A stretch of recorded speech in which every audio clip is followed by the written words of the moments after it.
Have you ever felt like everyone needs something from you? Your parents need support, your kids need guidance, your job needs results, and somehow you keep getting pushed to the bottom of the list.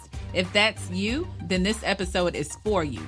Welcome to Elevate from Burnout to Bliss. I'm Reginald Clark. And I'm Ebony Clark. And today we're talking about the sandwich generation.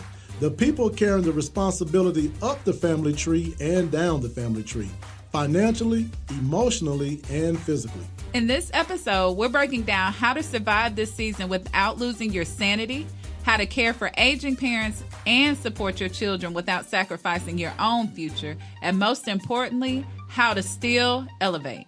Because taking care of everyone else should not mean abandoning yourself, your peace, or your retirement. So take a breath, you're not alone, and this conversation starts right now. Let's do it. All right, guys, we're back in the saddle yet again today. So excited to be back with you all for this season 3, episode 2. Hey, y'all. For the podcast. And the subject matter today, guys, we're really excited to bring it to you because it's one that hits close to home. Mm-hmm. And we know that there are a lot of people that this is going to really speak to. So as mentioned in the introduction, today we're going to be talking about how to elevate. How do you elevate when you're caught up in this sandwich? And we're going to talk about that sandwich generation. Basically, when everyone needs you financially, and, how do you survive financially and emotionally when you're caught up in this sandwich generation? It's something that speaks very deeply to me. I want to say this real quick, just before we get going. I can remember, Ebony, years ago when we started P3, how I was targeting clients who were in the sandwich generation. Right. Mm-hmm. And now here we are ourselves. In it. 20-something years later, we're in that generation ourselves. But anyway, that's what today is about. Again, we helping the driven professionals. You guys is in your 40s, 50s, move from burnout to bliss, clarity, freedom. But how do we do all of these things? How do we do these things when you got the pressure of, caring for kids, some still in school, some adult kids, but also caring for aging parents? How do we elevate? That's what we're going to be talking about today. Yeah, and today we're actually going to do something special as a promo. We want you to go to our Facebook page, Elevate Podcast Show, and the first 10 people that comments, I'm caught in the sandwich, get lunch on us. Oh, okay. Yeah, So, and they got to do it. They got to do it during this show. During the show, right here on Power 104.1. Mm-hmm. So if you're catching this on the YouTube playback or whatever podcast platform you're on, you probably done missed it already. So this is primarily for those catching the show live. Exactly. All right. So first 10 people, then, like Eb said, go out to Elevate Podcast Show. Just comment, I'm caught in a sandwich. Next week, you got lunch on us. And I do want to say this episode is not necessarily about you being able to do more. Yeah. It's about you being able to do what you're doing better. Yes. That's a great segue. So let's get right into it. In this segment, one of the things I want to hit is understanding the weight of being in this space. Understanding the weight. So, Evan, let me ask you this. In your definition, how do you define, and we kind of set it up a little bit, but how do you define that sandwich generation? So typically the sandwich generation refers to a demographic of people between about the ages of 35 and 55. So they are caring for their aging parents and caring for children, their own children. So it could be young children. It could be adults, college age, because we know just because a child reaches 18, it doesn't mean that they still don't need support. So you are in your career, mid-career, you got your parents that need support, and you have your children who need support. Right. And that can be a lot. Yeah. So, well, it's doggone right, it can be a lot. It creates significant pressure, upon those people. Again, they provide for their physical care, their financial help, the emotional support for 2 generations simultaneously. While you're trying to eke out some sort of existence for yourself. Exactly. So, it can be potential stress, burnout, financial strain. So there's a lot going on with people that's in this generation, in this sandwich generation. And I thought it was very interesting that you said 35-year-olds. I think they're still, I think that's millennials. So I really found it very interesting that millennials are now, have gotten old enough to where they too are starting to be, easing into this sandwich generation as well. You think about it, as I'm thinking about, Gen X, we Gen X. Mm-hmm. So it didn't really cross my mind that millennials are now old enough to where they can be in the sandwich generation as well. They are. And just to talk about generations, because a lot of our parents, the baby boomers, if they had children a little later in life, they didn't have Gen Xers like us. They had millennials. Right. So millennials are right there in that mix too. And then they may have even younger children than what we have. But one of the things that I know when you're caught in the sandwich generation, one of the biggest challenges is time constraints. Yes. Just trying to find enough time to do everything. Right. And again, you're not retired yet. Most of the time, if you 35 to 55, you're most likely not retired. So you're still trying to do whatever your profession is and care for both generations, and you just find yourself stretched thin and there not being enough time to get everything done. So let's talk about that. One of the things that time constraints lead to is the fact that because there's only so much time, again, for your parent, for your child, for yourself, what happens is the divided attention has the ability to lend itself towards guilt.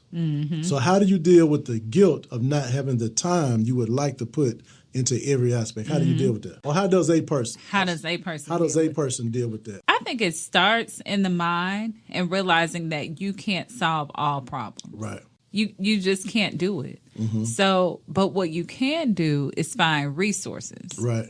So there may be some guilt associated with not being able to do something yourself to support children, yourself, parents, but can you find resources to be able to do that? Yep. And we just gonna keep it, all the way real today.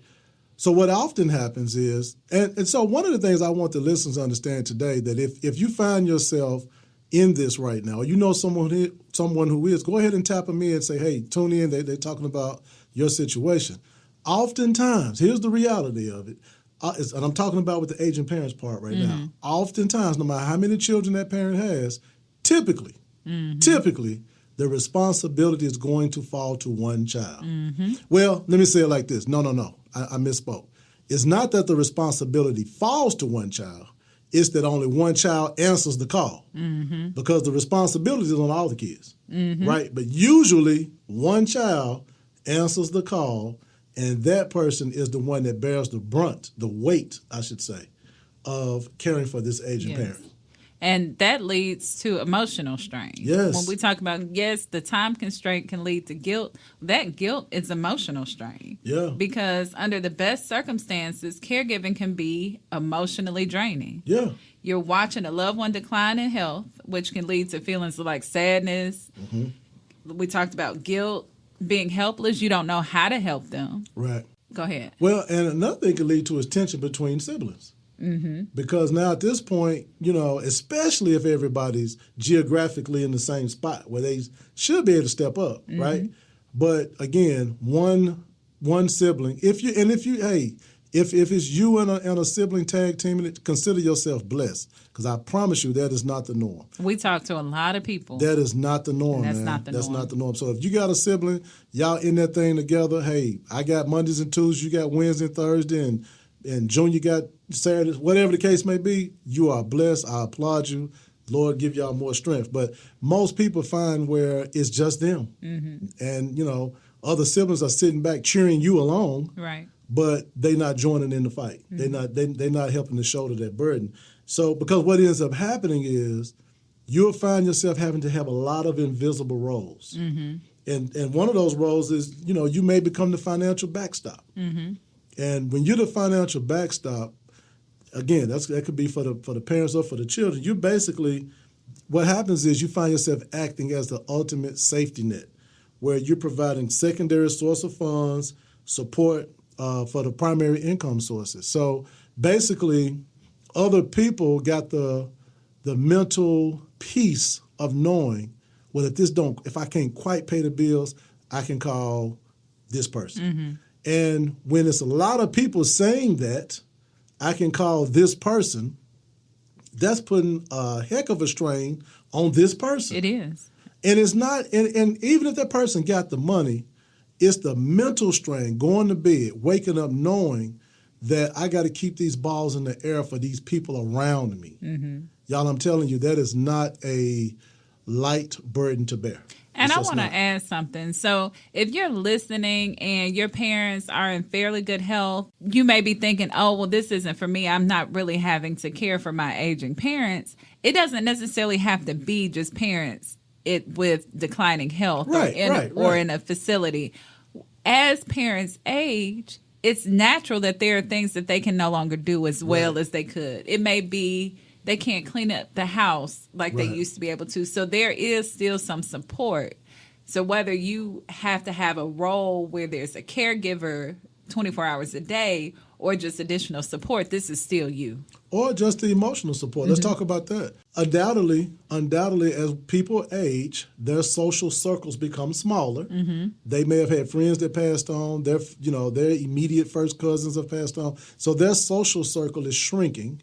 So they will look to the kids to kind of make up for that. Mm-hmm. Well, again, you're trying to juggle your own social circle. You're trying to juggle the kids' social circle, but you're trying to keep them social as well. So, again, that's some more burden falling to you that's in that sandwich generation. What about being a medical advocate? What happens there? Yeah, so... These are when we're talking about these invisible roles that you take on, the financial backstop, emotional support, talk about the medical advocate. So, yeah, you definitely have to be a medical advocate for your children and your parents because sometimes you just need another ear to hear what's going on. And a lot of times things can be passed off, especially with your older parents. It may be a pain. Right. And the medical doctors or nurses may say, oh, it's part of getting older. Mm-hmm. Well, it may not be. You really need to be there with your parents to say, hey, no, I need you to look at this a little further. Because that's not something we can get wrong. And I'm speaking from personal experience. Let me jump in here, too, especially if any doctors out there listening. It really gets under my skin. And I know it gets under a lot of people's skin so let's say the child is there, but that doesn't mean that the parent has become, what's the word I'm looking for? But they can't comprehend. Mm-hmm. Don't stop talking down to patients because they're a little older. Mm-hmm. That's so condescending. It is. You know what I'm saying? Mm-hmm. So, yeah, the child is there as another ear to help, reinforce the things that the medical professional is saying in most cases. Mm-hmm. But when you kind of talk over them or around them, that's super condescending. Right. And again, it's not that your parents are incapacitated or can no longer understand. Sometimes you just need someone else to hear the same things that you're hearing so that you all can discuss next steps. Yep. Let's move on because this segment is actually getting away from us. Another invisible role, you'll find yourself being the problem solver. Yes. Meaning you have to do the thinking for yourself, obviously. You're helping solve problems for your child, but now you start to take on more of the decision-making and problem-solving for your parent as well. So, and again, all these things can start to add stress and start to weigh on your ability to be able to elevate yourself. So, you're playing these roles, the financial backstop, emotional support person, medical advocate, and now you're a problem solver. So again, all these together, guys, how do we navigate this and still elevate ourselves? And I do want to say, if you're the parent and you're listening, this isn't a bad thing. Like, your children don't feel bad for doing this for you. You did it for them. What we're talking about. And most likely they did it for their parents. And you all did it, exactly. You all did it for your parents. So we don't want you to feel like it's a burden. No. We are just talking about, to that generation that's sandwiched in the middle, how can we manage all of these things going on? Yeah, and how do we one of the main things I want people to know is if they're in this, you're not alone. Mm-hmm. Talk to some of your friends. And hey, you're gonna do it. You're gonna get through it. I'm gonna talk about that in just a second. But yeah, we're just having a conversation to help those get through this. And there's a cost. I want to say this. I want to get this in this segment. We got about 2 minutes. There's a cost of always being needed. Mm-hmm. There's a cost associated when you're always the one that's needed. The emotional cost of always being needed includes a deep burnout, chronic anxiety. It can foster resentment and feelings of being disconnected from your own needs. Mm-hmm. The cycle can stem from an identity built on being the strong one, creating emotional labor that depletes you and leaves little for yourself. So when people always say check on your strong friends. That's a cliche. Very few people actually do it. But there is a cost of being the one that people always need. And you have to recognize that. Because here's the thing. People say God don't put more in than what you can bear, but humans put more on themselves than what they can bear. Mm-hmm. God won't do it, but you will do it.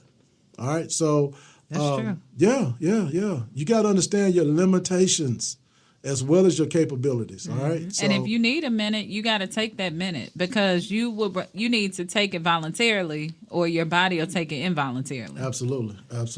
Man. So you want to get through this season of your life with no resentment. Mm-hmm. No resentment. And you have to remember it is a season.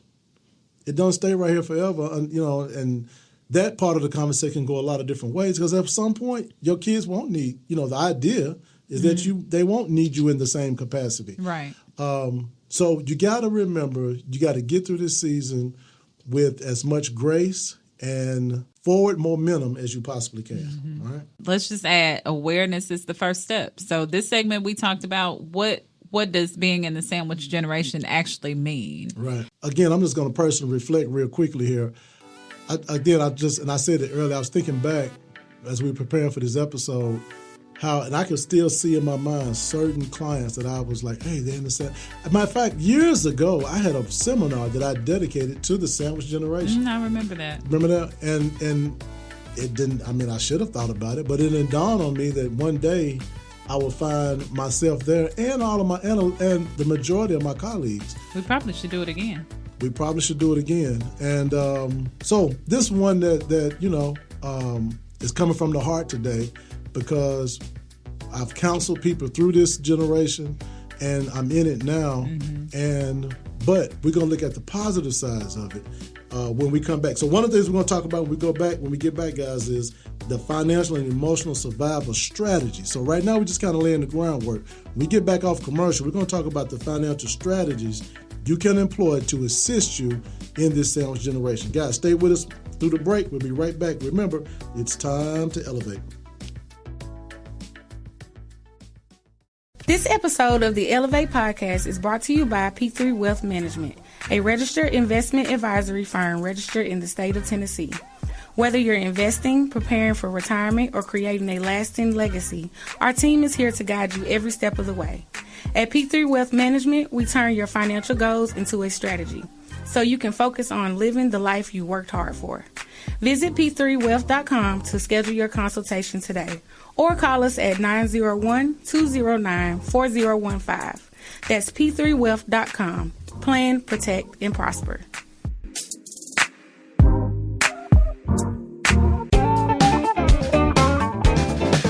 And we are back. All right, guys, you're with Reginald Clark and Ebony Clark on the Elevate Podcast from Burnout to Bliss. And today we've been talking about how to elevate when you are caught in that sandwich generation. What do you do when everyone needs you? All right. And how do you survive the emotional stress, the financial stress when you're caught between taking care of aging parents mm-hmm. and still working with adult children? In the first segment, Ebony announced that we're doing a promo. Don't want y'all to miss that. The first 10 people to go out to the Facebook page, Elevate Podcast Show. The Facebook page is Elevate Podcast Show. And to comment, I'm caught in the sandwich. Hey, lunch is on us next week. So be sure to take advantage of that if you haven't already. So look, we back in this segment here. Eb, I want us to hit, we said we're going to give them strategies mm-hmm. on the financial side. Before we do that, I do want to talk about something real quick before we get to those strategies. And that is one thing that if you're caught in this generation that you need to be clear about is how you have to be clear on the difference between helping and enabling. Yes, and there is a difference. There's absolutely a difference. And this is going to primarily be geared toward the children. Usually we kind of got that squared away when it comes to the parents, mm-hmm. right? Most parents don't need enabling. But what happens is there's a thin line that exists between helping your kids, especially adult kids, but is it even kids that's not quite adults yet, and enabling them. And I'm going to tell you something, man. It does not matter. I want y'all to lean in real close. It doesn't matter how much money you make. You cannot successfully live two financial lives. You can't do it. You have an adult child, a lot of people struggle with this, that tough love is what I call it, of being able to tell a child no. Yes. When they're asking for certain things, being able to say no and stand on it. A lot of times, in your mind, you're helping them, but you're actually cutting their legs out from under them because you're enabling them not to get up and do things themselves. All right? And that itself is going to put a strain on you, especially when those same resources could be used for your own self-care or for the care of their parent. So you have to know where to draw the line, man. I see people, I could go on, I could do a whole segment, a whole episode on this, but I've seen people let this one flaw take their finances down to the toilet. And you have to be able to teach life lessons. I know that's kind of cliche. We handing out life lessons. But if there's a situation where you are helping, especially if that helping is leaning toward enabling, yes, let's figure it out together. Yes. Instead of just the parent figuring it out, let's figure it out together. So maybe next time the child will need less help. Right. And then maybe the third time the child won't need any help at all because you've shown them and taught them what to do. Right. You're not, I'm telling you classify it as help, but when you're always figuring it out for them, when you always are it ain't the first last dollar, it's the first dollar. You always there. You there. I want to do for them what wasn't done for me. Da da da da da da. You are severely hurting this child's ability to develop into the adult they need to develop into. So I'm just, trust me, I know what I'm talking about on that. And do some self-reflection because a lot of time that stems from guilt. So you need to get to why you feel like you have to help them at all costs. Right. It's not just about the help. It's about something deeper. And I'm not a psychologist. I'm just telling you from experience. So let's talk about some common mistakes that people make when they're caught in the sandwich generation. Yeah. One can be rating retirement. We were talking about financial support of both your children and your parents. Rating your own retirement to make sure that both of those generations are taken care of. And I want to be even more specific. When we talk about rating retirement accounts, you're talking about dipping into your 401k. You're talking about dipping into whatever your company retirement plan is, an IRA, and you're using the money for something other than your retirement. That's what she's talking about. She's saying rating your retirement. You're getting it out to buy, somebody a car, or you're getting it out to do whatever the case may be. The thing about retirement is you got to look at it like this. The retirement dollars are income dollars that were put into an investment account that when it comes out will be taxed as income dollars. This is not general savings and investing. This is income. This is delayed or deferred income, right? That you're supposed to take in your later years as income. It's not a windfall. It's not a lottery winning, all right? It's income. So when you dip into these things to, again, pay for an apartment because this person won't get their own apartment or buy a car, or whatever the case may be, that is a mistake. I'm telling you that's a mistake. All right. And what's going to happen is when you become the parents' generation, once you get there, you may not have the financial resources that you need. So now you're putting that burden on your children. Exactly. And one thing, you're 100% right. One thing I want to add too, real quick, opportunity cost. So it's a thing called opportunity cost. So what that means is you're giving up what that amount could have grown to in the future. So real quick. You take out $5,000 from your IRA in today's dollars to buy, your kid a car, right? Your adult kid a car. That $5,000. So you're looking at as $5,000. Well, what you need to be thinking about is, okay, I'm only going to need that money to 15 years from now. How much was that $5,000 going to grow to in 15 years? You could do some simple math. That $5,000 maybe $35,000 15 years from now. So what you have to ask yourself is it worth me giving up, a half year of income so he can go get a car or she can go get a car right now. Well, when you start to think about it in that term, you may say, no, I'm not doing that, right? Or you may, I don't know, but that's how you need to be looking at it. Not what is this amount of today's dollars, but what am I giving up in the future? So, Junior can keep playing video games all day, but go ahead. So one side of the coin is what we've talked about. You have the money, and you're using the money for something other than yourself to support a child or a parent. The flip side of that is not having the money, and you take on debt to support a child or a parent. That's a mistake. That can put you in a really bad place quickly. Really bad place. Don't do it. Yeah, again, hey, money may be tight. Figure something that's out. But you taking on all this debt, and that includes co-signing. That includes being a co-signer on a lot of debt. I just, strongly advise to come up with something else, but not do that. I agree. So we're going to give you some smart strategies to help make it through this. We set the stage. We know what the problem is. Let's talk about some strategies to help. So one thing is build a support network. Okay. You are not alone. That's kind of the whole purpose of this episode, to let people know that you're not the only one going through this. So that support network, it can be friends, coworkers that are going through the same thing, or it can be something more formal and structured, like an actual physical support group, online support groups, even organizations that may have classes to help you manage and mitigate all of these things. And that could be a good, if any faith-based leaders are listening, that could be a good ministry to start at your church. Hey, let's start a support group for people caught in that sandwich generation. Because I'm telling you, you do need to decompress. You do. You need to talk to other people and, just... It's us power in knowing I'm not walking this path by myself. Even if I can't do nothing for you or you can't do anything for me, but to know we're on it together. Right. There's some power in that. You also should organize and prioritize. Make sure that everything's on a calendar. You have doctor's appointments. Your kids have doctor's appointments. Your parents have doctor's appointments. Make sure that it's structured. It may be, if at a certain day you may tell your parents, look, Thursday is the best day. If you have a doctor's appointment, just make sure they're all on Thursday, and you mentally know, okay, this is the day that I may have to do running around once a month. I thought, can I add something to that? I thought about this, and this is not something we do now, but especially you could do it more so with the kids maybe than with the parents, is having a family health month.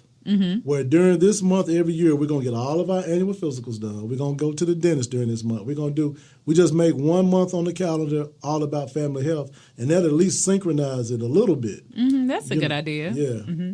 And then also see if there's somebody that you can delegate it to. So it may not be a family member or a friend that's as invested in this as you are, but they may have some free time. You say, hey, can you take Dad to the doctor on this date? Or, hey, can you pick up little Sally from the dentist? Just somebody that may be able to help you out. Just ask. There's nothing wrong with needing help. Absolutely. Nothing wrong with that. Also, consider seeking professional assistance, professional help. And when I say professional help, that can be anything from a counselor, because you may need to just talk through some things to help you decompress and better manage. And by counselor, it could be including a therapist too, right? Correct. Yeah. Okay. And it may be a housekeeper. If you know that mom's house needs cleaning and you normally do it, but your time is short, pay for a housekeeper for her. For her or for yourself? Or for yourself, right. Yeah. Child care, adult daycare programs, just anything that you can delegate that will free up some time and help manage both your children, yourself, and your parents more efficiently. And I want to speak to that too. So anything that can make even the smaller things, especially those small routine things, you can take them off your plate and free up a little mental space for yourself. If your child's not driving yet, you may pay someone to pick them up from school for you. Just allow you just that 1 30-minute time frame where you can go home and start cooking that much earlier, or you can clean up a little bit, whatever it is you need to do. But just knowing that little slice of responsibility, you've paid someone else to take care of that for you. Even something like ordering groceries. Yeah. You can order groceries before you leave work. In lieu of stopping at the grocery store, they can be at your door by the time you get home. So even that little 30 minutes adds up. So the bottom line is that we need survival techniques that improves our finances and emotions when we're dealing with both our parents, ourselves, and our children. And we're stuck in this sandwich generation. And again, this isn't a bad thing. It's a blessing to have people that you love that you want to care for. Because I'm sure there are many people that have lost their parents that wish they had their parents to care for. Or their children, quite frankly. Wish they had children to care for. Right. But our goal is to help you do that better. So I want to talk about managing the guilt on both ends. Again, we talked about it earlier, and that is when there are time constraints, and you can't be everywhere at the same time, a sense of guilt can set in. I remember when I played sports, my mother, and I look back, I don't know how I made it to all the practices and the games and stuff. Somehow it just worked out. Mm-hmm. But one thing that's different now that was different back then, kids actually have calendars and schedules that parents care about. Mm-hmm. I ain't gonna say my mama didn't care about my schedule, but I know I'm way more concerned about where their kids need to be than it seemed like she was. I got on my bike and went or whatever it is we did. But understand, like we've been saying all throughout the episode, throughout this particular episode, you can't do everything. So what if you can delegate, again, making sure people be where they need to be, that will help in some ways of mitigating some of that guilt you may be feeling, because you can't do everything. You can't. And I do want to add, all of these, the emotional strain, the physical strain, that can lead to burnout. But if you're experiencing burnout, it doesn't mean that you're weak. It just means that there's an imbalance. It just means that you are spending more time caring for others and you have left yourself out of that equation. So finding balance can bring everything back into order. Yeah, and you also have to learn to say no without feeling selfish. Saying no is that's not a bad thing. You're not being selfish when you say no, because here's the thing. If you run yourself down into the ground, you can't say yes anyway, right? So sometimes saying no is what you have to do to be sure you can say yes later on, especially no on some things that may not be mission critical, all right? So just to get up, and then right now we're giving you emotional strategies to help you get through this. And the first one was manage the guilt. Eb talked about the burnout, being burnout is not weakness. One I'm giving you right now is learning to say no without feeling as though you're being selfish. Mm-hmm. And there's an emotional toll for being the strong one. Yes, we talked about that. Go ahead. Realize you don't always have to be the strong one. It's kind of a catch-22, because if you're the strong one, that's just you. Like if you're a problem solver, that's just how you operate. You see solutions to problems, but realize that it is not your responsibility to solve everyone's problems. It's not your responsibility to be strong for everyone. Sometimes somebody has to be strong for you. Yeah, that's true. I'll say this, because me and some of my friends talk about this. I think what I've shared with some of my friends, this is just my own personal belief. I believe God chooses a person in each family to bear the majority, not all, the majority of the weight for that family. I believe it. So, but even with that, you have to, like I said before, you have to recognize that there's still a limitation to what He's placed, to what you're able to do, right? So, yeah, you are the strong one, but I believe it's because God chose you to be that. And I think every family has that person, and some families are blessed to have more than one. Mm-hmm. So again, if that's you, if you are that person, just know you're not walking this thing out by yourself. All right, guys, we have to take a break here before we go into our last segment. When we come back, we're going to talk about elevating while everyone still needs you. Now we're going to talk about how do you push forward and elevate to that next level. Stay with us, guys. We'll be right back. Remember, it's time to elevate.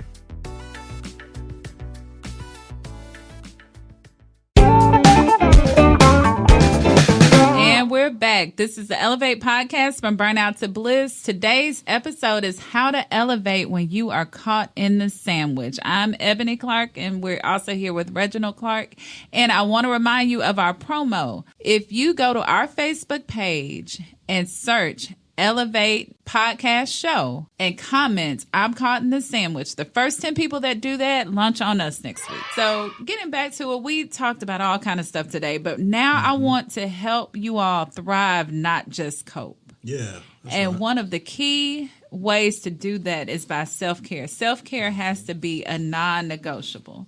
So I want you guys to schedule some me time. You need to carve out time for your own self-care. And it can be whatever you want. Sometimes when people think about self-care, they think about, I have to go, if you're a woman, go to a spa day. If I'm a guy, it doesn't matter what it is. It can be 15 minutes. It can be a walk in the park. It can be reading a book, watching your favorite show. But it's important that you take some time and actually do what you want to do. Mm-hmm. A lot of times we are so busy in making sure that everyone else's needs are met that when you do get some time, you don't even know what you like to do.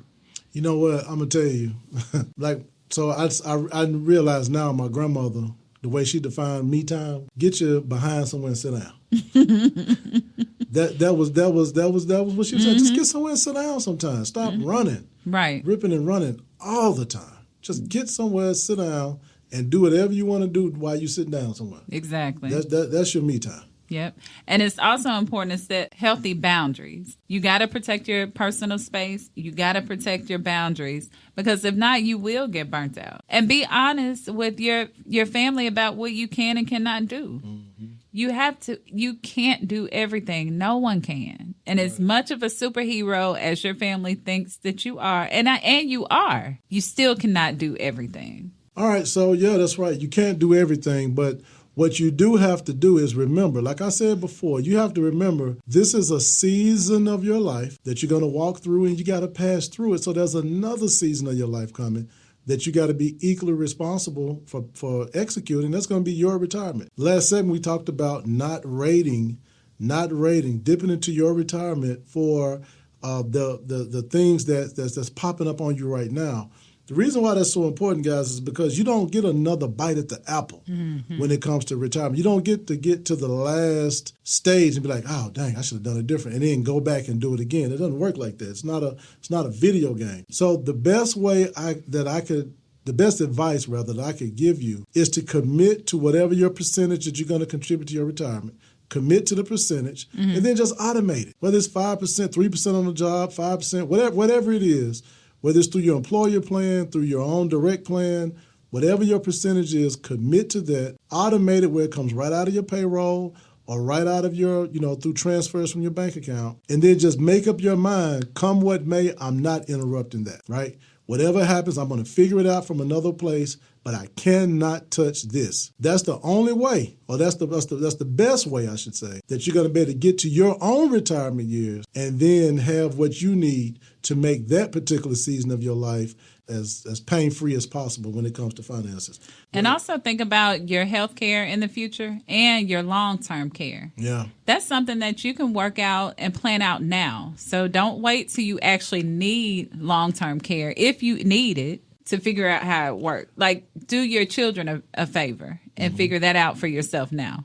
Well, and I'm going to say this, depending on your parents' age, and health to a degree, you may still be able to do some long-term care planning for them as well. And I'm going to give you an example because I think it's very fitting right here. Let's say mom, dad has a life insurance policy that was issued years ago. The older policies didn't have a feature that most of them have now, and that's built-in long-term care riders right into the policy, what we call the ADLs, the activity daily living. Without being too technical, without doing a whole piece on that, just know this. You may be able to use financial instruments that they already have, put it into a more modern instrument that will pay for some of the things we've been talking about today. That will pay for a nurse to come in and take care of mom and dad, or God forbid they have to go to a facility, but it'll provide those resources to, again, help you all as a family get through this season with as little strain as possible. Right. And again, you may be able to finance that with something that already exists. It's just a matter of moving it from where it is over to something more modern that has that particular feature associated with it. So not only do you need to plan for your own long-term care, it may not be too late to plan for mom and dads. And obviously that's something we do here. We do it all the time. So reach out to us if that's something that you want to take a look at. That's good stuff. Good stuff. So I want to give the listeners something to reflect upon. Like, these are questions they're not questions that we're going to answer for you. As you're thinking about this episode, just reflect and answer these questions for yourself. So one is, what responsibilities have you taken on that were never clearly defined or agreed upon? There's something. A lot of times, especially if you're the strong one, you just do what needs to get done. But you're right. But the thing with that, though, once you start doing the thing that needs to get done, now people expect you to do that thing. And you're like, wait a minute, when did this become my responsibility? Right. Well, because you did it, and you did it again, and you did it again. So now the expectation is that you'll always do it. Yep. Another one, where am I helping out of love, and where might I be helping out of guilt? Yeah. You need to be clear on that. What are you afraid would happen if you say no or set a limit? A lot of times we don't even think about what that is. We just do it, and there's fear there, but you may be fearful of nothing. Right. And I get, a lot of times we don't want to make people feel bad, or we don't want to whatever, but that's a good question. What is it that you're afraid will happen if you say no? What boundaries do you know that you need, but you've been avoiding them? Man. And then if nothing changed, where would your finances be in 5 or 10 years? Man, you really need to think about that one. So if nothing changes, where will your finances be in the next 5 to 10 years? That one requires a lot of thought too, because again, and I'm going to tell you, because I'm speaking to our community right now, it's the structure's a little different. Typically we don't put mom and dad as a typical thing. We don't put our parents into facilities as unless it's absolutely necessary. And again, this is a general rule I'm speaking as. So what happens is we're sending, whereas a lot of families in other communities, the money does flow down the family tree to the next generation. We often send resources up and down, which of course, resources are limited. So it puts a strain. So when you can, again, with this proper planning, continue to push the inheritances and things down, they're just going to make ultimate life better for everybody, those that come after you. So it got to start somewhere, right? So it's just something for you to think about today. So Reggie, how do you redefine success in this season of life? Oh, well, how do you redefine success? If you're in that sandwich generation, how are we going to redefine or define success as we walk through this season? Well, I'm going to borrow from something I learned in my frat. And one of the things we talk about is, do thy duty that is best, leave unto the Lord the rest. That always taught me that I do have a responsibility.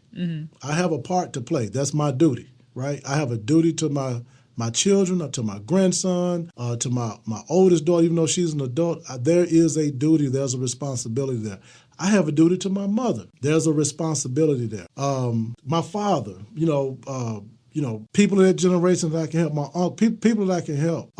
However, there's a limitation. I'm only one person. Me and you together, we only one unit. When we've done what we can do, reasonably done what we can do, we have to leave the rest up to God. And we got to understand, and here's the thing, we have to understand all that we can do is still not going to be enough. There's still going to be something undone. And that's where either other family members got to pick up the torch, or God. We just gonna have to rely on God to do what God does. So that's how I'm gonna read. That's how I'm gonna define success in that space. Do thy duty that is best, leave unto the Lord the rest. And I want to add that you do not have to break to be a blessing to others. Yeah. Oh, man, if you are broken, you can't do anything. That's good. You're not a blessing to yourself or anyone else around you. You have to be whole so that other people can get the best that you can offer them. Right. And the only way for that to happen is for you to take time and attend to your own needs sometimes. That's good. You got to be healthy. So you commit to a good diet, a good exercise regimen, a good financial regimen, is so you can be the best version of you for those who you love. Right. That's good stuff. So let's as we start the wrap up process, let's look at a few calls to action and just reflect. Like one of the things that Ed talked about earlier is just think about, where are you overextending? Where are you going above and beyond that's really, really starting to take its toll on you? Just reflect and think about that. And that can be with parents or kids. Sometimes these kids have schedules, like they have full-time jobs. Yes. Go ahead. sometimes the answer just needs to be no. Can you take me here? Can you take me there? Can I do this? Can I do that? Sometimes it's no. And it's no because I want to be able to sit at home and do nothing. Right. And I'm going to tell you this real quick. Especially if your child is involved in anything extracurricular. They're involved in sports or dance or whatever the case may be. The people that they're involved in those things with don't give a doggone about the parent schedule. Mm-hmm. They don't give a rat's behind about the parent schedule. They will change something on a dime, which will throw your whole day into chaos if you let it. Mm-hmm. And that's a good time to say, no, because they'll act like the child's doing that for a living. Mm-hmm. Like, no. This is called extracurricular. So no. So sometimes you got to tell them no, too. Some of y'all rearrange your whole schedule for your kids' sports schedule. They're not even good at the sport. They're not even good at sport. Right. But you rearrange it really for their sports schedule because the coach decided he or she want to go out tonight. So they said, well, practice is going to be an hour earlier. You know what I'm saying? Now you in chaos because the coach trying to kick it. And he can't even catch a ball. Right. You know, but anyway. Go be on the bench anyway. But anyway. So that leads right into setting boundaries. Boundaries need to be reset? So one of those boundaries may need to be, once my day is planned, it's planned. Yeah. So if there are any changes, it needs to fit within the schedule that I already have planned for that day. That's right. So, guys, at the end of the day, we hope this episode really hit home for you, and we hope we're giving you some nuggets, some things that you can. First of all, we hope you understand now that if you're in this space, hey, you're not alone. There's a lot of people just like you who would love to talk, connect with you, so y'all can share war stories, you can share success stories, you can share tips, you can share, things not to do. Just talk to each other, man, because we all trying to get through whatever it is we're trying to get through. But this particular season, the being in that sandwich generation can definitely start to take its toll on people. But the reason you're listening today is because you're still committed to elevating. Mm-hmm. And you can't put your elevation on hold to when this season is over with because it'll be too late, right? So you got to elevate through this season. So anyway, we really hope this episode just hits the nail on the head for some people. And right now, what I want to do is take an opportunity to invite you to connect with us even beyond the show. So as far as connecting with us via P3 Financial Group, mm-hmm. That's where we do our financial planning for clients. It's tax season. So, Ebony and my oldest daughter, Rayanne, they're standing by right now ready to service you in tax planning. We did an episode on tax planning, mm-hmm. but also on tax preparation, business formation, accounting, and different things like that. Of course, me and my team on our side of the table, we talk today about retirement. That's what we want to do. We want to help you get ready for retirement. We want to take care of some of these long-term care issues mm-hmm. that you're thinking about. Life insurance needs. Life insurance, yeah. So connecting with us, P3 Financial Group, 901-209-4015, 901-209-4015 is probably the best way to catch us. You can find us on go out to our Facebook page or the website mm-hmm. as well, p3financialgroup.com. And then as far as the podcast is concerned, follow us on YouTube and Facebook at Elevate Podcast Show. And you have a few more minutes to go ahead and go on our Facebook page and comment, I'm caught in the sandwich, to win free lunch on us. Absolutely. And a couple more things, too. You can also connect with our investment management firm. Guys, keep in mind, I don't know if you know this or not,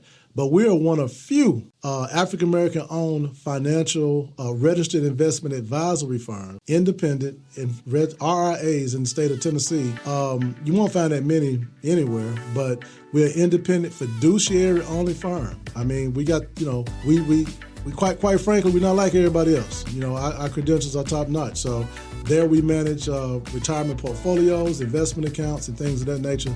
So hook up with us there as well. And again, you can use that same phone number, 901-209-4015.